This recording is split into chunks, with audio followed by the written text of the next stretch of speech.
HSSC science की next class है। एक तो पीएच स्केल, एक लोहे में जंग लगना,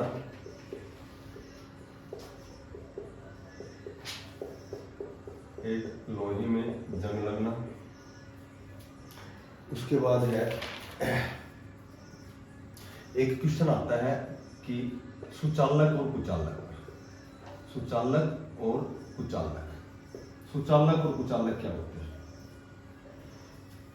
एक होता है एक विद्युत धारा,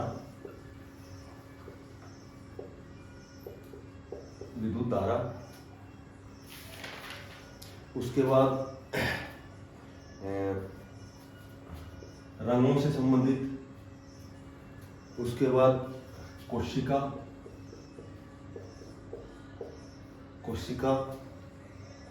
उसके बाद विभिन्न शाखाएं, और उसके बाद आता है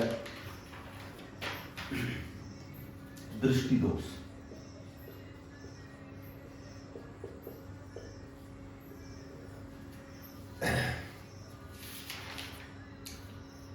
ठीक है, सबसे पहले पीएच स्केल देखो। पीएच स्केल क्या होता है? पीएच स्केल एक पैमाना होता है कि कोई भी विलियन है, उस विलियन के बारे में ये देखना कि भाई ये अम्लीय है या फिर ये क्षारीय है, इस बात का पैमाना पीएच स्केल होता है। भाई अम्लीय है या क्षारीय है, इसका जो हम मापन करते हैं, जिस स्केल का प्रयोग करते हैं, उसे पीएच स्केल कहते हैं। जल का क्या होता है? यदि जल का पीएच मान यदि 7 से कम है तो ये अम्लीय होता है, ठीक है। और यदि जल का पीएच मान 7 से अधिक होता है तो ये क्षारीय होता है,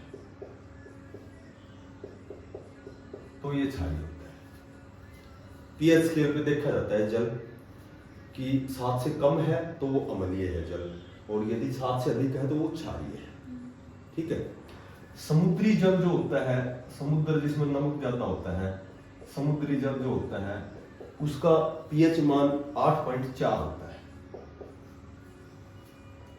जो मूत्र होता है उसका 4.8 होता है, और उसके बाद रक्त का जो पीएच मान है वो 7.4 है।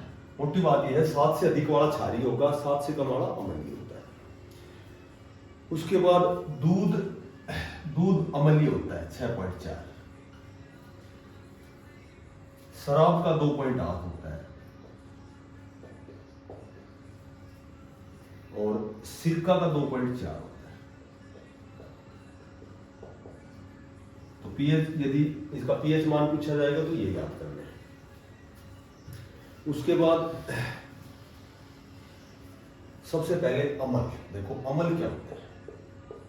एक तो अम्ल होते हैं, एक क्षार होता है, एक अम्ल और एक क्षार। एक तो एसिड होता है, अम्ल। अब अम्ल क्या होता है? दो ही बातें ध्यान रखनी है कि जिसका स्वाद खट्टा होता है वो हमेशा अम्ल होता है, जिसका स्वाद खट्टा होता है, और जो नीले लिटमस को लाल कर देता है वो अम्ल होता है। यदि नीले लिटमस को लाल करता है, ये दो ही बातें ध्यान रखनी है। अम्ल की पहचान यही है कि जो स्वाद में एक तो खट्टे होते हैं और एक नीले से वो लाल बनाते हैं, तो वो हमेशा अम्ल होते हैं। अब इधर तो मैं लिखता हूं पदार्थ, कौन से पदार्थ हैं और उन पदार्थ में कौन सा अम्ल है, ये क्वेश्चन एग्जाम में आता है। ये तुम्हें याद करना है कि जो सिरका होता है, सिरका कई बार हम प्याज में लगाते हैं, वो सिरका जो होता है उसमें एसिटिक अम्ल होता है, उसके बाद जो आंवला होता है, आंवला विटामिन सी का सबसे बड़ा स्रोत है आंवला, जो आंवला होता है उसमें एस कर्विक अम्ल होता है, एस कर्विक अम्ल होता है। उसके बाद एक तो नींबू हो गया, एक संतरा हो गया, एक तो नींबू हो गया, संतरा हो गया, ठीक है। उसमें साइटिक अम्ल होता है, उसमें साइटिक अम्ल होता है। दही, दूध का जब दही बनता है तो उसमें लैक्टिक अम्ल होता है, उसमें लैक्टिक अम्ल होता है। और इमली हो गई, ठीक है, कैरी हो गई, इमली हो गई, कैरी हो गई, अंगूर हो गया, इनमें टार्टिक अम्ल होता है, इनमें टार्टिक अम्ल होता है।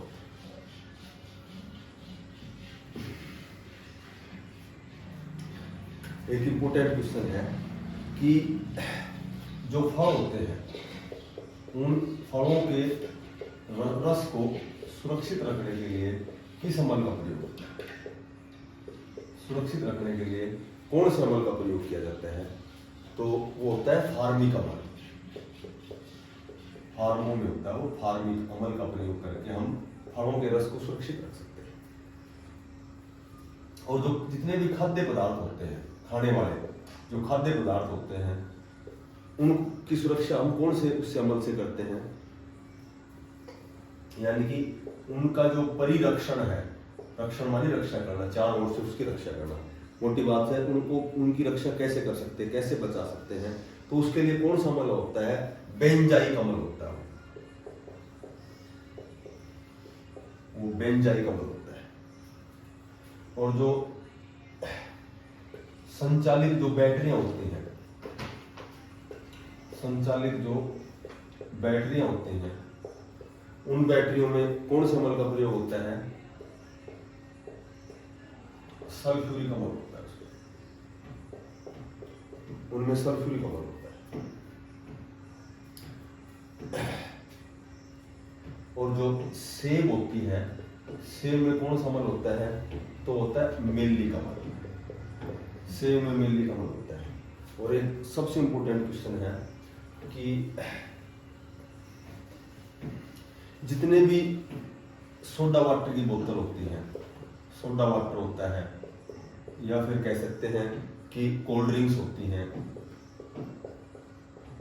कोल्ड ड्रिंक्स होती हैं, इनमें कौन से अम्ल का प्रयोग होता है? तो इन दोनों में कार्बनिक अम्ल होता है, इनमें कार्बनिक अम्ल होता है।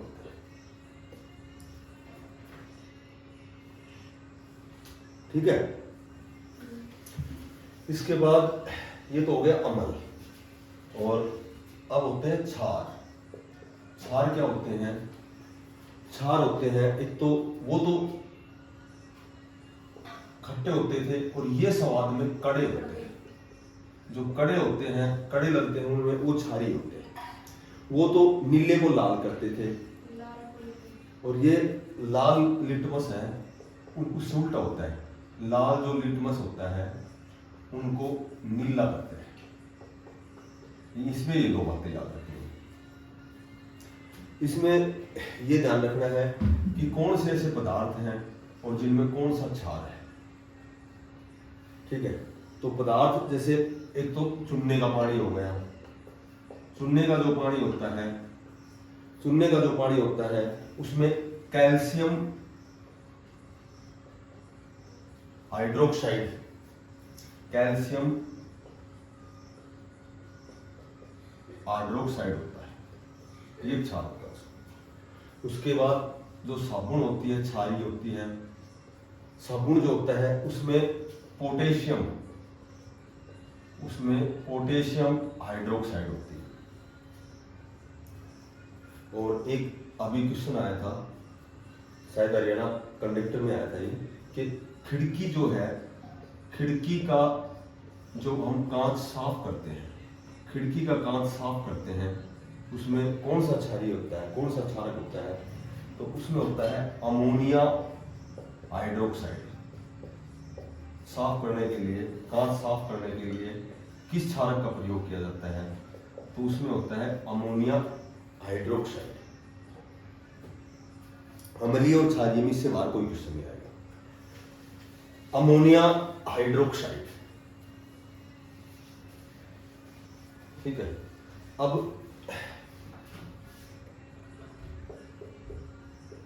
लोहे में जंग लगना, लोहे में जंग लगना। देखो लोहे में जंग कब लगा, कैसे है, लोहा किसी वायु में, और वायु की उपस्थिति में जल के साथ जब क्रिया होती है तो वो Fe2O3, यानी कि लोहा है, लोहा में यदि वायु है साथ और वायु के साथ जल है तो फिर आयरन ऑक्साइड की मात्रा, आयरन ऑक्साइड, जंग लगना, आयरन ऑक्साइड। अब क्वेश्चन पूछा जाता है कि जंग से बचाना, जंग से जो हम इसको लोहे को जंग से बचाते हैं तो इस क्रिया को क्या कहा जाता है, तो ये जो क्रिया गैल्वेनाइजेशन होती है, गैल्वेनाइजेशन होती है। गैल्वेनाइजेशन क्या होती है, इसको यसद लेपन भी बोलते हैं, ऑप्शन में यसद लेपन भी आ जाए, यसद लेपन। मोटी बात यह है, यसद लेपन क्या होता है कि जब हम उसके ऊपर लोहा और जस्ता, लोहा और जस्ता यानी कि जिंक, लोहा और जब जिंक की हम परत चढ़ाते हैं तो इसको जंग से बचाते हैं। लोहे को जंग से बचाने की क्रिया क्या होती है, गैल्वेनाइजेशन होती है, और इसको यसद लेपन कहते हैं।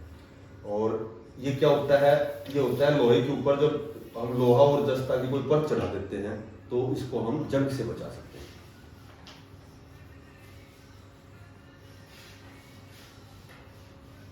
ठीक है,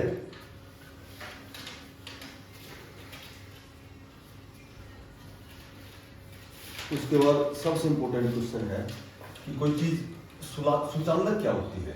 कई बार आते हैं कि इसमें सुचालक कौन सा है और कुचालक कौन सा है। सुचालक और कुचालक क्या होता है, मोटी बात ये ध्यान रखनी है कि जिसमें एक तो विद्युत धारा और एक उष्मा, जब किसी में भी विद्युत धारा और उष्मा प्रवाहित होती है तो वो चीज सुचालक होती है, और जब ये चीज प्रवाहित नहीं होती तो वह चीज कुचालक।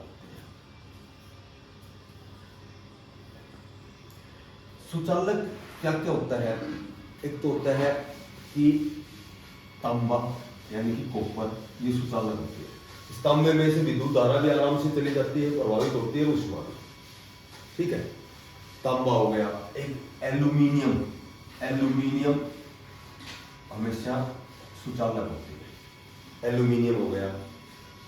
चांदी हो गया, सोना हो गया, उसके बाद निकिल हो गया, क्योंकि इनमें से विद्युत धारा और उष्मा प्रवाहित हो जाती है। कैसे, एक तो जो सुचालक होता है उसमें जो प्रतिरोधकता है वो हमेशा कम होती है, प्रतिरोधकता कम होती है। ये जो सुचालक जो भी चीज होती है, जो भी पदार्थ होते हैं, ये हमेशा विद्युत उपकरणों का, और इनसे विद्युत उपकरण बनते हैं। मोटी बात है, विद्युत उपकरणों को बनाते हैं जो भी सुचालक होते हैं। विद्युत मानी बिजली के उपकरण, जो भी चीज बिजली के उपकरण बनाएंगे वो सभी सुचालक होते हैं। मोटी बात है, जिन चीजों से बिजली के उपकरण बनते हैं वो क्या होते हैं, सुचालक होते हैं। और इनमें सुचालक जैसे लकड़ी है, इसमें कभी भी उष्मा आर पार नहीं हो सकती, ना ही विद्युत धारा। लकड़ी जब भी लकड़ी में ना तो करंट आता है, बिजली नहीं आती, लकड़ी में कभी आती है तो ये कुचालक होते हैं। जैसे लकड़ी हो गया, रबड़ में कभी करंट नहीं आएगा, जैसे रबड़ हो गया, ये कुचालक होते हैं। जैसे कांच हो गया, कांच में नहीं आएगा करंट। जैसे कागज हो गया, कागज में कभी भी ऊष्मा प्रवाहित नहीं होती, और वायु हो गई जैसे, तो ये कुचालक होते हैं। इनकी जो प्रतिरोधक है, वो अधिक होती है।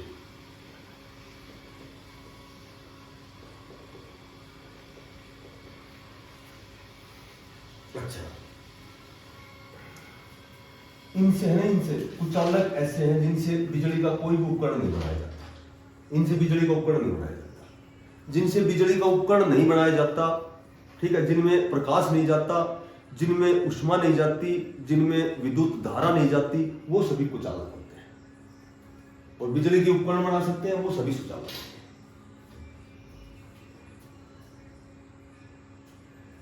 ठीक है, क्लियर? कुचालक।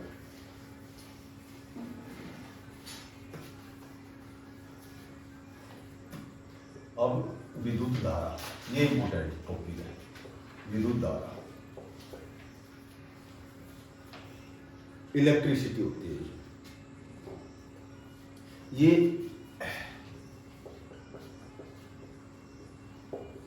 इलेक्ट्रिसिटी होती है। विद्युत धारा क्या होती है कि किसी भी परिपथ में, परिपथ यानी कि रास्ता, पथ मानी रास्ता, परि मानी चार होगा, किसी भी परिपथ में जो आवेश होता है, विद्युत धारा का जो आवेश होता है, उस आवेश के प्रवाह की दर को, प्रवाह मानी गति करना, प्रवाह की जो दर होती है वो विद्युत धारा होती है। अच्छा, अब विद्युत धारा का मात्रक किससे मापी जाती है? तो मात्रक पूछा जाए तो ये एम्पियर होता है, एम्पियर। ये एम्पियर होता है। विद्युत धारा एक मूल राशि है, कई बार राशि पूछते हैं तो मूल राशि है। इसकी जो खोज हुई थी विद्युत धारा की, ये 1800 ईस्वी में हुई थी, तो ये खोज इतनी इंपॉर्टेंट नहीं है।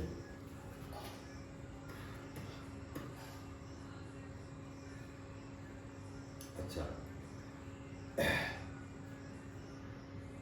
इसमें क्या होता है कि जो विद्युत धारा है, इसमें दो धाराएं हैं। एक तो होती है डीसी और एक होती है एसी। एसी तो प्रत्यावर्ती धारा होती है, और जो डीसी होती है वो दिष्ट धारा होती है। दिष्ट धारा और प्रत्यावर्ती धारा। अच्छा, इसमें एक बात विशेष ध्यान रखनी है कि जो दिष्ट धारा है वो एक ही दिशा में प्रवाहित होती है। एक तो एक ही दिशा में दिष्ट जो धारा होती है वो एक दिशा में प्रवाहित होती है। और इसमें एक सबसे इंपॉर्टेंट बात है कि जो दिष्ट धारा है, इस धारा का मान, इसका जो मान, इसकी जो दिशा होती है वो निश्चित होती है, निश्चित होती है। इसका जो मान है, इसकी जो दिशा है वो निश्चित होती है। ये कभी भी समय के साथ नहीं बदलते। ये समय के साथ नहीं बदलते। अच्छा,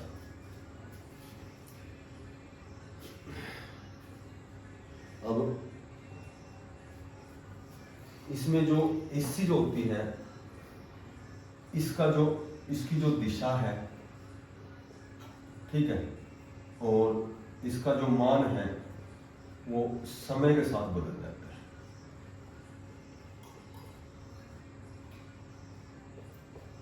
समय के साथ ये बदल जाता है।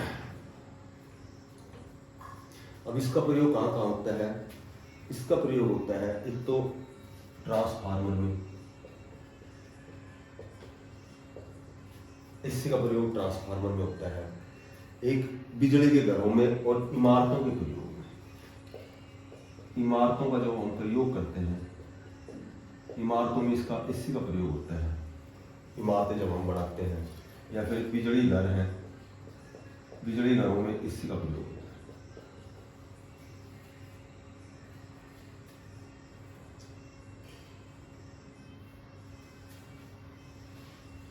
अच्छा, इसका डीसी का जो प्रयोग होता है, एक तो जितने भी इलेक्ट्रिक वाहन है, इलेक्ट्रिक वाहन है, इनमें डीसी का प्रयोग होता है, डिश धारा का प्रयोग होता है। एक जितने भी सेल फोन हैं, इनमें भी सेल फोन होते हैं, इनमें भी डिश धारा होती है। एक जितनी भी फ्लैश लाइट होती हैं, फ्लैश लाइट होती हैं, इनमें भी डीसी का प्रयोग होता है। एक होता है एमीटर। एमीटर एक यंत्र है। एमीटर क्या होता है? एमीटर होता है धारा मापने का यंत्र। धारा मापने का यंत्र जो होता है, धारा किससे मापी जाती है? धारा मापने का यंत्र एमीटर होता है।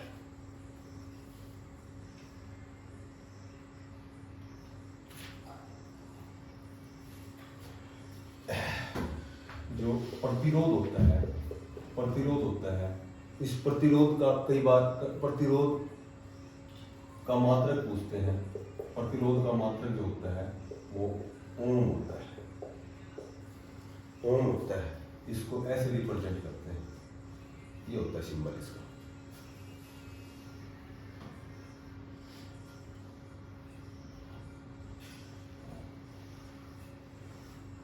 अच्छा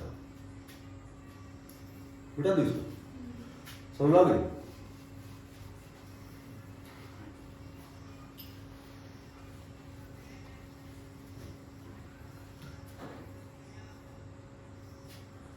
इसको है ना प्रतिरोध, प्रतिरोध है, प्रतिरोध है, इसको आर से रिप्रेजेंट करते हैं। प्रतिरोध को आर से रिप्रेजेंट करते हैं।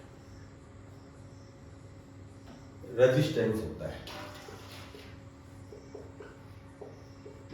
आर से रिप्रेजेंट करते हैं।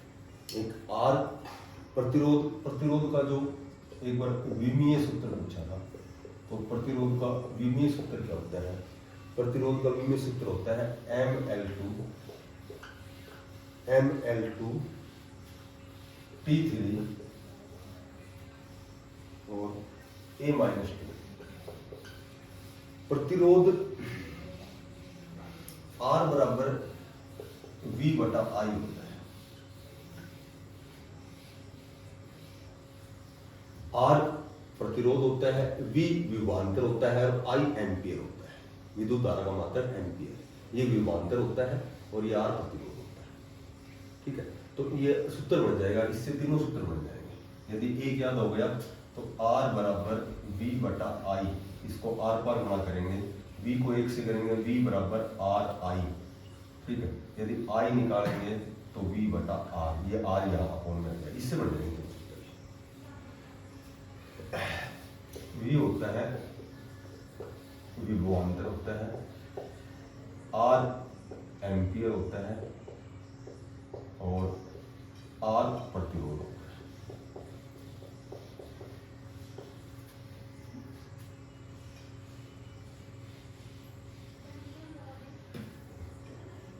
एक सबसे इंपॉर्टेंट है कि यदि एक तो होता है समांतरकरण और एक होता है श्रेणीकरण, तो ये जोड़ने आते हैं। ठीक है, प्रतिरोध जो प्रतिरोध होते हैं वो समांतर क्रम में जोड़ते हैं, तो ये जोड़ते हैं 1/r बराबर 1/r1 जमा 1/r2। तो समांतर क्रम में ऐसे जोड़ा जाता है लघुत्तम लेके, और श्रेणी क्रम में r बराबर होता है r1 जमा r2। श्रेणी क्रम में हमेशा ऐसे जोड़ा जाता है, तीनों को जोड़ दिया जाता है। श्रेणी क्रम में यदि परिपथ में वो है तो हमेशा उनको जोड़ना है सीधा डायरेक्ट, और समांतर क्रम में है तो इसको एलसीएम लेके जोड़ा जाएगा। 3 प्रतिरोध यदि समांतर क्रम में है तो तीनों को लघुत्तम लेके जोड़ना है। ठीक है,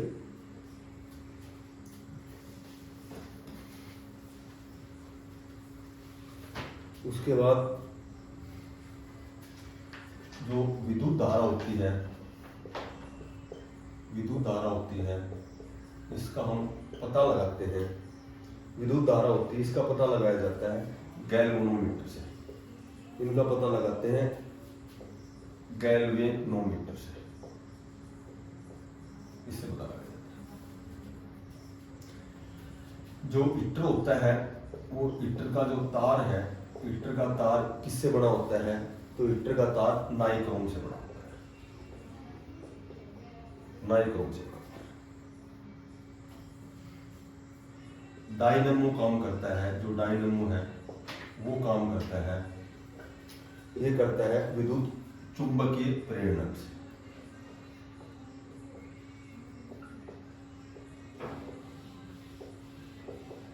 विद्युत चुंबकीय प्रेरण से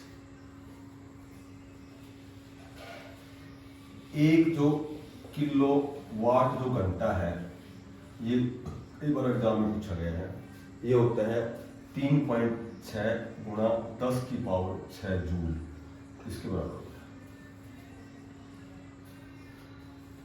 ट्यूबलाइट में कौन सी गैस होती है, ये कई बार एग्जाम में पूछा है। तो ट्यूबलाइट में गैस होती है आर्गन।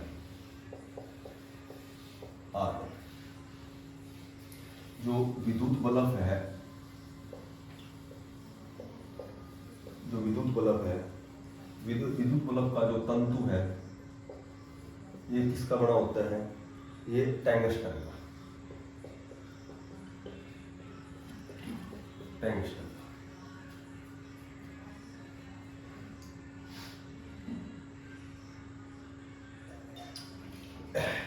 विद्युत जो आवेश है, विद्युत आवेश होता है, इसमें केवल परिणाम होता है, इसलिए ये अदिश राशि है। विद्युत आवेश एक अदिश राशि है।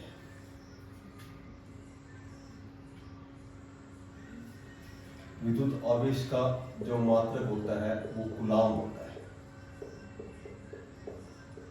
कूलाम। ठीक है, कूलाम को C से रिप्रेजेंट करता है। तो जो विद्युत धारा थी उससे रिलेटेड सारे होते हैं। ठीक है, ओके। अब रंग सबसे पहले प्राथमिक रंग कौन से होते हैं? तो प्राथमिक रंग होते हैं RBG, रेड, ब्लू और ग्रीन। जो हम टीवी के चलचित्र देखते हैं उनमें RBG का प्रयोग होता है। टीवी के चलचित्रों में RBG का प्रयोग होता है। इंद्रधनुष के रंग होते हैं विबजोर,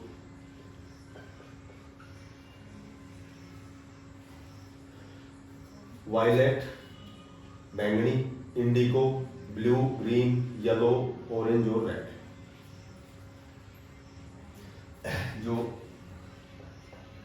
तरंग दैर्घ्य है सबसे अधिक लाल की, सबसे कम रेड की, सबसे अधिक है तो सबसे कम बैंगनी की। और जो रंगों का जब विचलन होता है, फैलते हैं रंग, तो सबसे अधिक जो रंग फैलेगा, सर्वाधिक जो विचलन होता है वो बैंगनी का होता है, इससे उल्टा होता है। और लाल बहुत गाढ़ा रंग होता है, इसलिए विचलन सबसे कम जो होता है वो लाल का होता है। जब इंद्रधनुष बनता है, रंगों का जो विचलन होता है सबसे अधिक बैंगनी का और सबसे कम। जो एक बार आया था कि सूर्य का रंग कौन सा है, क्योंकि सूर्य में 7 रंग हैं। जो प्रसिद्ध प्रमुख जो रंग है सूर्य का वो सफेद होता है।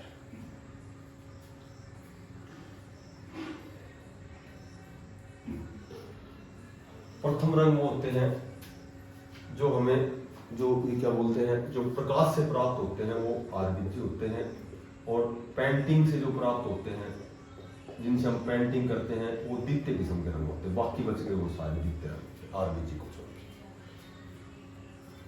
जो इंद्रधनुष है, इंद्रधनुष में 7 रंग होते हैं। तो इंद्रधनुष की खोज सबसे पहले कब हुई थी? 1665। इंद्रधनुष की खोज 1665।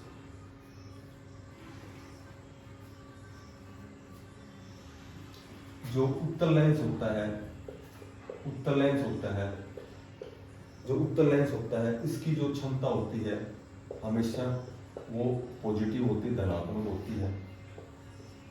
और अवतल जो होता है कनकेव और कन्वेक्स, अवतल लेंस की जो क्षमता होती है वो ऋणात्मक। ठीक है, तो रंग से संबंधित इसी बात पूछना चलिए।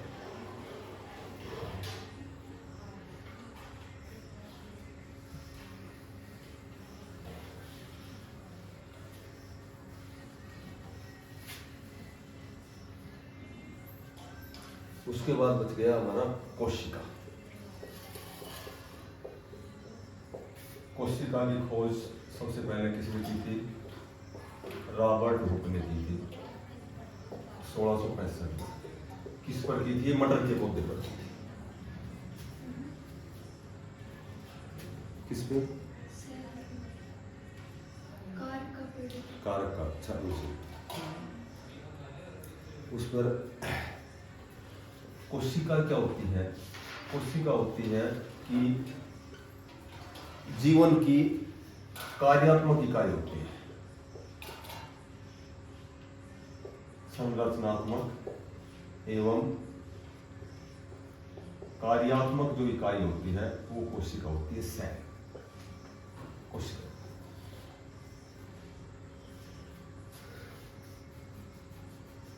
अच्छा, अब सबसे पहले जो कोशिका है, कोशिका के पार्ट ऑफ सेल सबसे पहले होता है राइबोसोम। राइबोसोम, राइबोसोम क्या होता है?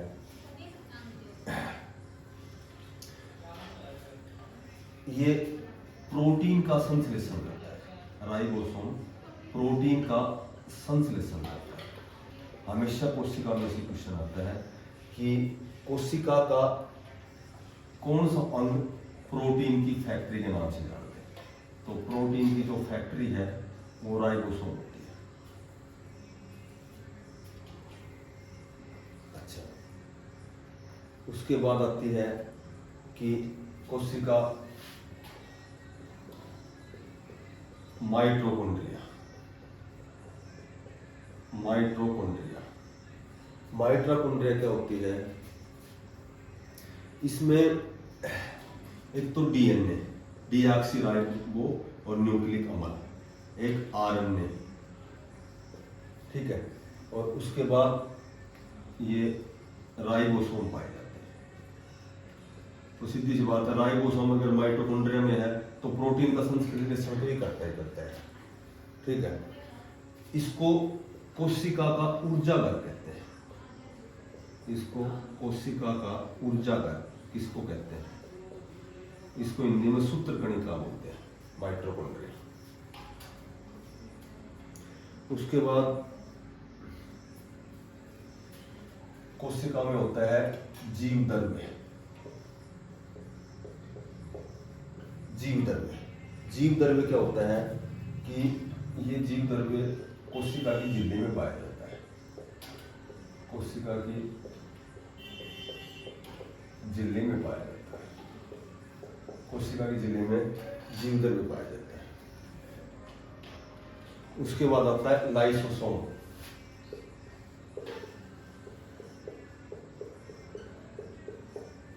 लाइसोसोम क्या होता है? इसको लाइसोसोम को कोशिका की आत्महत्या की थैली कहते हैं। आत्महत्या की थैली लाइसोसोम को कहा जाता है। उसके बाद आता है कोशिका का गाल्जी काय। गाल्जी काय क्या होता है कि इसको यातायात का प्रबंधक कहते हैं। यातायात का प्रबंधक कहते हैं। उसके बाद आती है कोशिका भित्ति। कोशिका जो भित्ति होती है वो केवल पेटों में पाई जाती है। कोशिका भित्ति केवल पेटों में रहती है और ये सेलुलोज की बनी होती है। सेलुलोज की बनी होती है। ये सेलुलोज की बनी होती है। अच्छा, ये में सबसे इम्पोर्टेंट क्वेश्चन है कि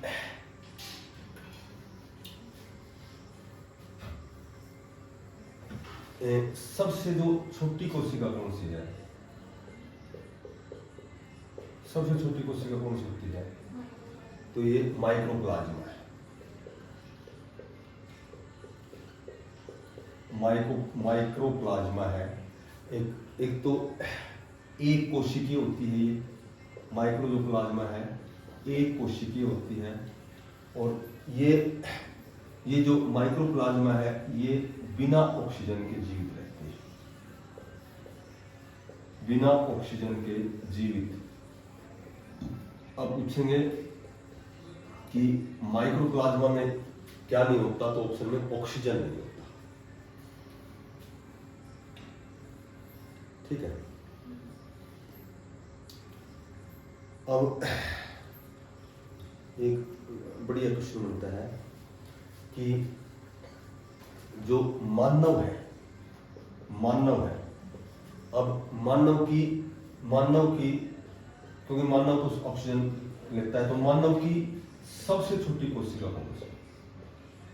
मानव की जो सबसे छोटी कोशिका है, मानव की सबसे बड़ी जो सबसे छोटी कोशिका है वो होती है शुक्राणु कोशिका।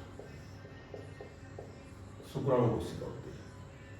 और जो सबसे बड़ी होती है वो होती है मादा अंडाणु। सबसे छोटी कोशिका शुक्राणु होती है, सबसे बड़ी मादा होती है।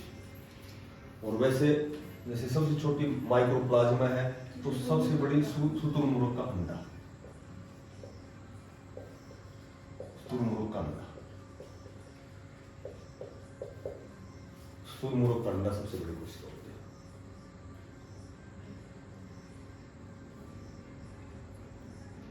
है। एक होता है कि सबसे बड़ी छोटी तो हो गई, और सबसे लंबी कोशिका कौन सी होती है? हाँ, तो ये होती है तंत्रिका तंत्र।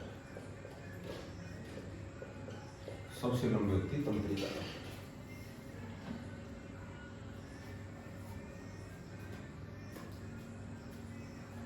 ठीक है। तो कोशिका में से बाहर कुछ नहीं है।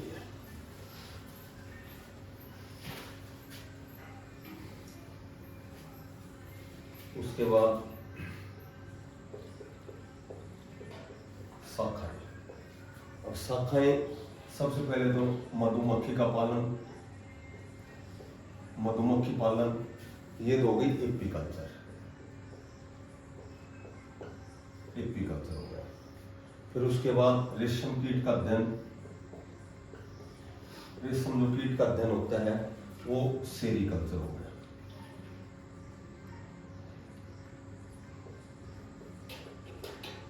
ये सेरीकल्चर हो गया। उसके बाद मत्स्य पालन का अध्ययन, मत्स्य मछली, ये हो गया पीसीकल्चर हो गया। उसके बाद कीटों का अध्ययन हो गया, कीटों का अध्ययन हो गया एंटोमोलॉजी।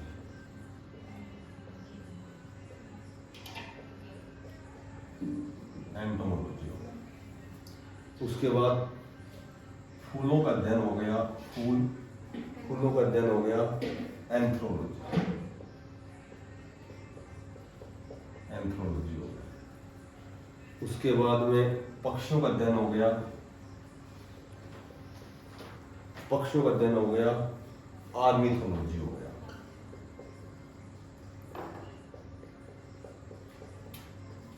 ऑर्निथोलॉजी हो गया।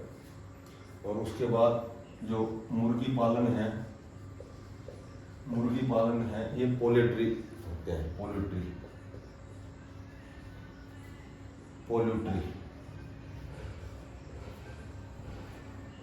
और सुअर पालन हो गया पिगरी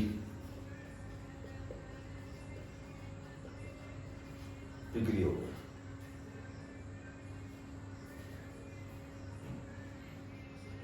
पिगरी। अगर शाखाओं में क्वेश्चन आए तो इससे बाद में आएगा। कलर।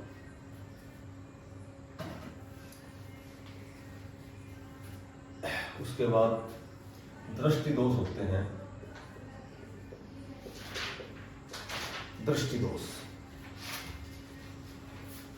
दृष्टि दोष 4 प्रकार के होते हैं।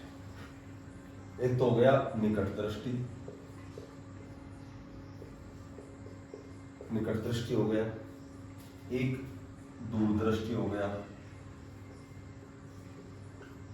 उसके बाद एक जरा, जरा मानी होता वृद्ध बुढ़ा, जरा दृष्टि हो गया, और एक होता है अबिंदुता। ये 4 प्रकार के दृष्टि दोष होते हैं।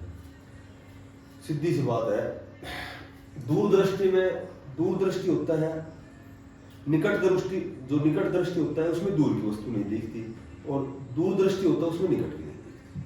तो दूरदृष्टि कौन सा हो गया, सॉरी निकट दृष्टि कौन सा हो गया, इसमें निकट में दूर की दिखाई नहीं देती, निकट में दूर की दिखाई नहीं देती, और दूर में निकट की दिखाई नहीं देती,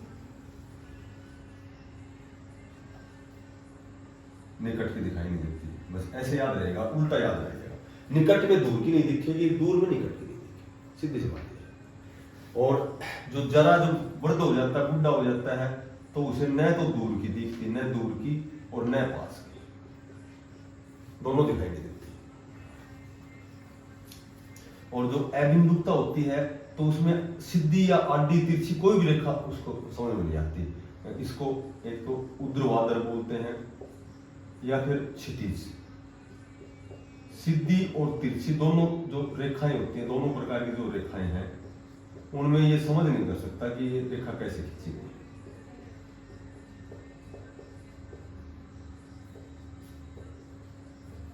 तो जो निकट दृष्टि होता है, जिसमें दूर की दिखाई नहीं देती, उसमें तो हमेशा कौन सा लेंस होता है, उसमें हमेशा आउटर लेंस का प्रयोग किया जाता है।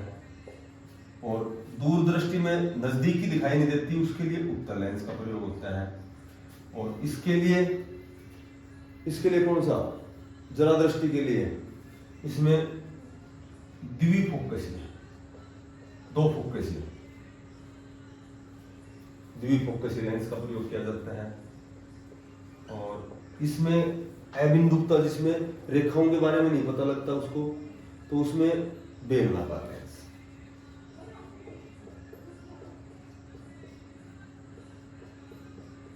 इसमें बेलनाकार लेंस। छोटी बात है, जब दूर की नहीं दिखेगी तो आउटर लेंस होना चाहिए, और जब निकट की नहीं दिखाई देती तो उत्तर लेंस हो गया, और जब दोनों ना दूर की ना पास की दोनों दिखाई नहीं देती तो द्विफोकसी हो गया, और जब जिसमें आडी तिरछी सीधी रेखाएं नहीं समझ में आती तो बेलनाकार लेंस।